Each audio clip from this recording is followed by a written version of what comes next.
كما باركت على إبراهيم وعلى آل إبراهيم إنك حميد مجيد। মহান আল্লাহ পাক রব্বুল আলামিন আমাদেরকে পবিত্র জুমার দিন আল্লাহ তাআলার ঘরে আসার এবং বসার তৌফিক দান করেছেন।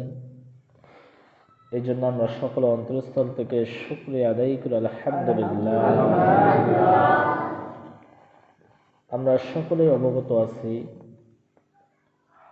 যে শাবান মাস চলিতেছে এবং আল্লাহ পাক রব্বুল আলামিন 4টি মাসকে খুব সম্মানিত বলে ঘোষণা করেছেন। তার ভিতরে একটি মাস শাবান। আল্লাহ রাসূল সাল্লাল্লাহু আলাইহি ওয়াসাল্লাম সাহাবীদেরকে জানিয়ে দিয়েছেন এই শাবান মাসের ভিতরে এমন একটি রাত রয়েছে যেটা আল্লাহ রাসূল সাল্লাল্লাহু আলাইহি ওয়াসাল্লাম সাহাবীদেরকে বলেন, এই রাত্রে যে ইবাদত করতে পারবে আল্লাহ পাক রব্বুল আলামিন তার জীবনের সমস্ত গুনাহগুলো মাফ করবেন। সুবহানাল্লাহ। রাসূল করিম সাল্লাল্লাহু আলাইহি ওয়াসাল্লাম এই রাতের ব্যাপারে বলেছেন, তোমরা বেশি বেশি জিকির আজকার করো, কোরআন তেলাওয়াত করো, বেশি বেশি আল্লাহর কাছে ইস্তিগফার করো।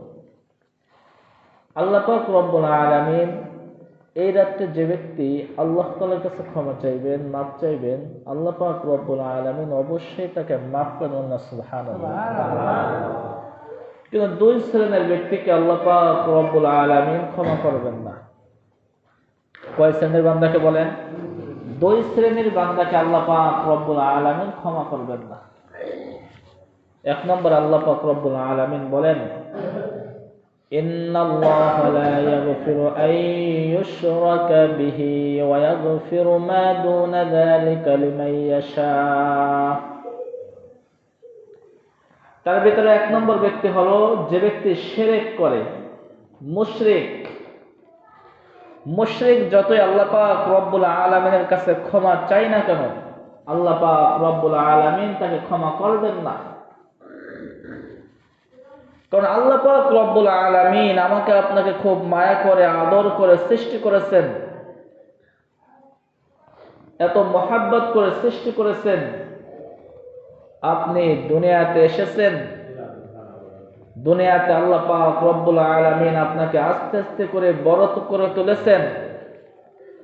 আপনি বড় হওয়ার পরে বলতেছেন আল্লাহ বলতে কোনো কিছু নাই, আমি সবকিছু। আল্লাহ পাক রব্বুল আলামিন বলেন ওই সমস্ত বান্দাদের কোনো ক্ষমা নাই। যে আল্লাহ বলতে যে কোনো জিনিস আছে, আল্লাহ যে আমাকে সৃষ্টি করেছেন, আমি মাখলুক, আমার খালেক একজন আছে আল্লাহ তাআলা, এটা আপনি বিশ্বাস করতেছেন না।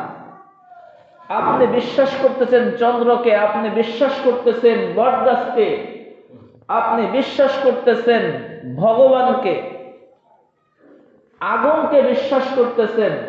আপনার স্রষ্টা হয়ে গেছে হাজার হাজার লক্ষ লক্ষ কোটি কোটি, কিন্তু আমার আপনার স্রষ্টাকে বলে একমাত্র আল্লাহ তাআলা। এটা মনে প্রাণে বিশ্বাস করতে হবে এবং যাহা কিছু করেন না কেন আল্লাহ তাআলাই করেন। আল্লাহ পাকের হুকুম ছাড়া কোনো জিনিস হয় না, এটা আমার আপনার মনে প্রাণে বিশ্বাস করতে হবে।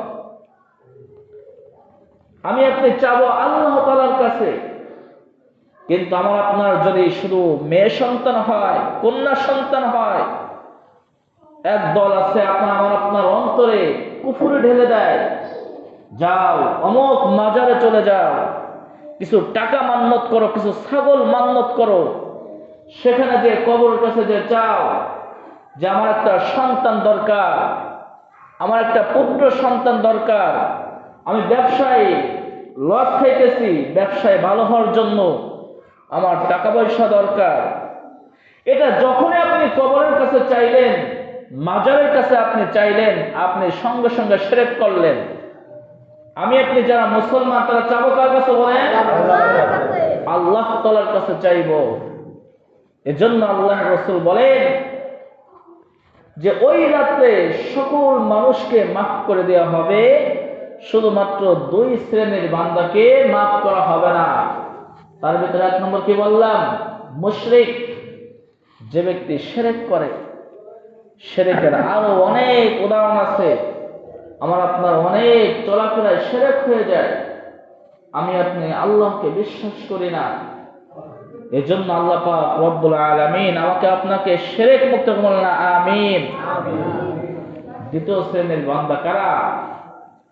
আল্লাহ রাসূল সাল্লাল্লাহু আলাইহি ওয়াসাল্লাম সাহাবীদেরকে বলেন, ও আমার সাহাবারা, এক শ্রেণী গেল যারা শিরক করে, তাদেরকে আল্লাহ পাক রব্বুল আলামিন ক্ষমা করবেন না। দ্বিতীয় শ্রেণীর ব্যক্তি যারা ঈর্ষা করে, যারা অহংকার করে, ভাই ভাইয়ের ভিতরে দ্বন্দ্ব সৃষ্টি করে, আত্মীয়তা ছিন্ন করে, এদেরকে আল্লাহ পাক রব্বুল আলামিন ওই রাতে মাফ করবেন না, নাউযুবিল্লাহ।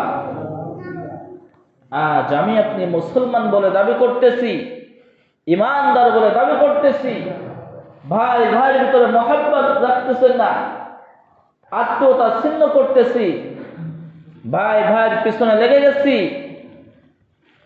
অপরের জন্য লেগে গেছি, কিভাবে আমার ভাইকে টেনে রাখা যায়, আমার ভাই যেন উপরে না উঠতে পারে, এদিকে লেগে গেছি। এক কথা হলো, আমি আপনি আজ ঈর্ষা করার দিক দিয়ে ব্যস্ত। আল্লাহ রাসূল সাল্লাল্লাহু আলাইহি ওয়াসাল্লাম বলেন, এরকম যদি আমি আপনি অহংকার করি, তাহলে ওই রাতে সকলকে মাফ করা হবে, শুধুমাত্র অহংকার যে ব্যক্তি করবে এবং যে ব্যক্তি শিরক করবে, এই 2 ব্যক্তিকে আল্লাহ রাসূল বলেন মাফ করবেন না, নাউযুবিল্লাহ। তাহলে আমি আপনি কি অহংকার করব নাকি? আমি আপনি একমাত্র ইবাদত দিয়ে অহংকার করতে পারি যে আমার ভাই 5 ওয়াক্ত নামাজ জামাতের সাথে পড়তেছে, আমার ভাই তাহাজ্জুদ পড়তেছে, আমার ভাই নফল নামাজ পড়তেছে, আমার ভাই ইতিকাফ করতেছে, আমার ভাই সমাজে যত ভালো কাজ আছে সমস্ত কাজ সে করতেছে, আমি করতে পারতেছি না। আজ থেকে আমি নিয়ত করলাম, আমার ভাই যেমন ভাবে নামাজ পড়তেছে, আমার ভাই যেমন ভাবে নফল নামাজ আদায় করতেছে, নফল রোজা রাখতেছে, জানাজার নামাজ অংশগ্রহণ করতেছে, আজ থেকে আমি ওয়াদা করলাম আমার ভাইয়ের থেকে আমি বেশি আমল করব। এরকম যদি আপনি অহংকার করতে পারেন, তাহলে আপনি দুনিয়াতেও সফল হবেন, পরকালেও সফল হবেন। সুবহানাল্লাহ। তাহলে এরকম ঈর্ষা করতে হবে, এরকম অহংকার করতে হবে। কিন্তু সমাজটা পুরোই উল্টা হয়ে গেছে। আমার ভাই কেন এত বড় লোক হয়ে যাইতেছে, আমিও পিএইচ লাগাইতেছি, সেও পিএইচ লাগাইতেছে, তার পিএইচ কেন এত ভালো হয়ে যাইতেছে, তার পিএইচ কিভাবে ক্ষতি করা যায়, এই আকাঙ্ক্ষা যদি আমার আপনার ভিতর থেকে থাকে, আল্লাহ রাসূল বলেন ওই রাত্রে তোমার কোনো ক্ষমা নাই, ওই ব্যক্তির কোনো ক্ষমা নাই যার ভিতরে এক কিঞ্চিত পরিমাণ অহংকার, তোমার নাউযুবিল্লাহ। অহংকার রাখা যাবে নাকি? অহংকার রাখা যাবে নাকি? অহংকার মুক্ত জীবন করে আল্লাহ পাক রব্বুল আলামিন তৌফিক দান করুন, বলেন আমিন। এ মুসলমান, আর প্রত্যেক জুমায় নামাজের কথা বলা হইতেছে যে সর্বপ্রথম কাল কিয়ামতের ময়দানে নামাজের হিসাব হবে। মিফতাহুল জান্নাতিস সালাহ, নামাজ বেহেশতের চাবি। এই নামাজ আমি আপনি এখনো পড়তে আসি না। ওক্ত চলে যাইতেছে, আমি আপনি নামাজ আসতেছি না। কিন্তু নামাজের ফজিলত কি আপনি জানেন? আল্লাহ রাসূল বলেন, যে ব্যক্তি নামাজ পড়বে আল্লাহ পাক রব্বুল আলামিন তাকে দুনিয়াতেই 5টা পুরস্কার, কয়টা পুরস্কার বলেন? 5টা পুরস্কার দিবেন। তার ভিতর সর্বপ্রথম পুরস্কার হইল যে দুনিয়াতে তার রিজিকের অভাব অনটন দূর করলেন না। সুবহানাল্লাহ। আজ তো আমি আপনি রিজিকের পিছনে দৌড়াইতেছি, আজ তো সকাল থেকে সন্ধ্যা পর্যন্ত কষ্ট শুধু রিজিকের জন্য। এই রিজিকের ব্যবস্থা যদি আল্লাহ তাআলা করে দেন, তাহলে আমার আপনার কি চিন্তা? আমার আপনার তো এখানেও শিরকের দিকে গন্ধ আসে যে আমি যদি নামাজ পড়তে যাই আমার রোজগার কমে যাবে, আমাকে কে খাওয়াইবে? কিছুদিন আগে এক মসজিদে কিছু বয়ান শুনতেছিলাম, এক মুরব্বীকে তাবলীগের দাওয়াত দিচ্ছে। কিসের দাওয়াত দিচ্ছে বলেন? তাবলীগে যাওয়ার জন্য দাওয়াত দিছে। সেই মুরব্বী লোক ভ্যান চালাইতো, কি চালাইতো? ভ্যান চালাইতো। তা হুজুর যায় দাওয়াত দিছে যে ভাই আল্লাহর রাস্তায় 3 দিনের জন্য বের হইতে হবে। ওই মুরব্বী তো আপনার শিক্ষিত না তেমন, সে হুজুরকে এমন ভাবে ধমক দিচ্ছে, আরে মিয়া তুমি আছো তাবলীগ নিয়ে, আমার যে সংসারে 5-6 জন ছেলে মেয়ে আছে, আমি যদি 3 দিনের জন্য তাবলীগে যাই তাহলে আমার সংসার চালাবে কে? এটা প্রশ্ন না? সে একাই কামাই রোজগার করে, আমি যদি তাবলীগে যাই আমার সংসার চালাবে কে? এই কথা বলছে। তা কিছুদিন যাওয়ার পরে ওই ভ্যান চালক অ্যাক্সিডেন্ট করছে। কি করছে বলেন? ভ্যানে ভ্যানে লাগাই গেছে। তা ভ্যানে ভ্যানে লাগাই দিলে ওই মুরব্বীর পা ভেঙে গেছে। কি ভেঙে গেছে? পা ভেঙে গেছে। পা ভেঙে গেলে তাকে সদর হাসপাতালে নিয়ে গেছে। এখন ইমাম সাহেবের কাছে খবর আইছে যে ওই লোকটা অ্যাক্সিডেন্ট করছে। তো ইমাম সাহেবের মুসল্লি, অবশ্যই তাকে দেখতে যেতে হবে। সদর হাসপাতালে চলে গেছে, যে দেখে যে পা ভেঙে গেছে, পাটা আপনার ওই উপরে রশির সাথে টানাই দেওয়া আছে, এক পা কি করা? উঁচু করা। তো ইমাম সাহেব বলতেছে, চাচা কি সমস্যা, কি হয়েছে? বলছে, আর বাবা বলো না, আমার তো পা ভেঙে গেছে, এখন তো এখানে 1 মাস পরে থাকতে হবে। মুরব্বীকে জিজ্ঞাসা করতেছে, বাবা তুমি যে 1 মাস এই হাসপাতালে থাকবা, তোমার সংসার চালাইবে কে? ইমাম সাহেব কি বলতেছে? তোমার সংসার চালাইবে কে? বলতেছে, আমার সংসার তো আল্লাহই চালাইবে। ইমাম সাহেব তখন বলতেছে, কাকা তোমাকে যে বলছিলাম যে 3 দিনের জন্য বের হও, তুমি বলছিলে আমার সংসার চালাইবে কে? তুমি 3 দিনের জন্য বের হও নাই, কিন্তু আল্লাহ পাক রব্বুল আলামিন তোমাকে এমন ব্যবস্থা করে তোমাকে 1 মাস পেটে শোয় রাখছে। কে বলে? আল্লাহ তাআলা শোয় রাখছে। এজন্য মুসলমান মনে প্রাণে বিশ্বাস করতে হবে, যাহা কিছু হয় আল্লাহর পক্ষ থেকে হয়। আমি আপনি রিজিক কামাই করতে পারি না, আল্লাহ তাআলা যে আমাকে রিজিক কামাই করার তৌফিক না দেন। আজ মুসলমান নামাজ বাদ দিয়ে রিজিকের পিছনে ছুটছি। এই নামাজের ব্যাপারে আল্লাহ রাসূল কত সতর্ক করে দিয়েছেন যে মুমিন বান্দাগণ, তোমরা নামাজ পড়ো, রিজিকের চিন্তা করো না, রিজিক তো আমি আল্লাহ তাআলা দিব। হযরত পয়গম্বর মুসা আলাইহিস সালাম, দেখেন এই নামাজের কত ফজিলত। শেষ করব। পয়গম্বর মুসা আলাইহিস সালাম আল্লাহর সাথে কথা বলতেন। কি বলতেন বলেন? যার সাথে যার মহাব্বত, তার সাথে থাকতেই সবচেয়ে বেশি সময় ভালো লাগে। আমার আপনার যাদের সাথে মহাব্বত, যদি চেয়ারম্যান যদি আমাকে ডাক দেয়, তাহলে চেয়ারম্যানের সাথে যত সময় কথা বলবো, ওটা অন্তরে একটা শান্তি লাগবে। লাগবে না শান্তি? যে চেয়ারম্যান আমাকে ডাক দিয়েছে। এ মুসলমান, পয়গম্বর মুসা আলাইহিস সালাম আল্লাহ তাআলার সাথে ৩৫০০ বার কথা বলেছেন। কতবার কথা বলেছেন বলেন? ৩৫০০ বার কথা বলেছেন। পয়গম্বর মুসা আলাইহিস সালাম আল্লাহকে ডেকে বলো, গো আল্লাহ, আমি যে আপনার সঙ্গে ৩৫০০ বার কথা বলেছি, এমন কোন উম্মত আছে কিনা, এমন কোন বান্দা আছে কিনা, এমন কোন নবী আছে কিনা, যেই বান্দা যেই নবী আপনার সাথে এতবার কথা বলবে? কি প্রশ্ন করছে বলেন? যে আমি যে আপনার সঙ্গে ৩৫০০ বার কথা বলেছি, এমন কোন উম্মত আছে কিনা, এমন কোন নবীগণ আছে কিনা যে আপনার সাথে এতবার কথা বলবেন? আল্লাহ পাক রব্বুল আলামিন পয়গম্বর মুসাকে বলতেছে, ও পয়গম্বর মুসা, তুমি তো ৩৫০০ বার কথা বলেছো এবং আমার সাথে সরাসরি কথা বলতে পারো নাই। তুমি আমার সাথে কথা বলেছো, তোমার এবং আমার মাঝে ৭০,০০০ পর্দা রয়েছে।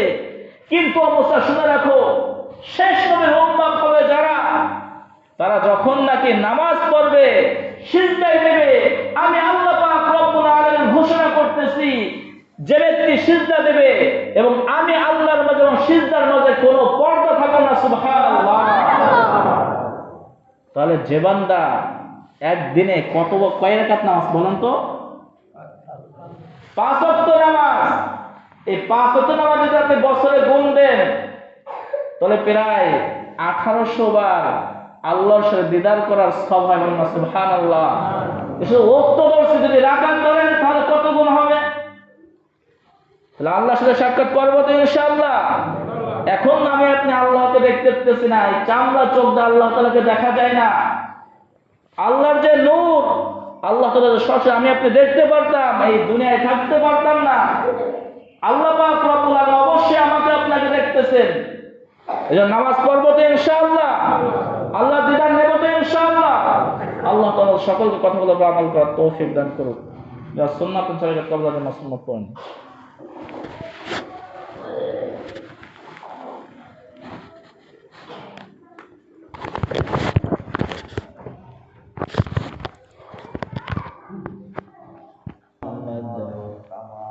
كما باركت على إبراهيم وعلى آل إبراهيم إنك حميد مجيد।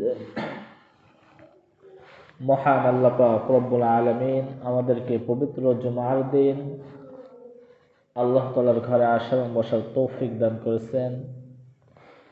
এই জন্য আমরা সকলে অন্তরস্থল থেকে শুকরিয়া আদায় করি আলহামদুলিল্লাহ। আমরা সকলেই অবগত আছি যে শাবান মাস চলিতেছে এবং আল্লাহ পাক রব্বুল আলামিন 4টে মাসকে খুব সম্মানিত বলে ঘোষণা করেছেন। তার ভিতরে একটি মাস শাবান। আল্লাহ রাসূল সাল্লাল্লাহু আলাইহি ওয়াসাল্লাম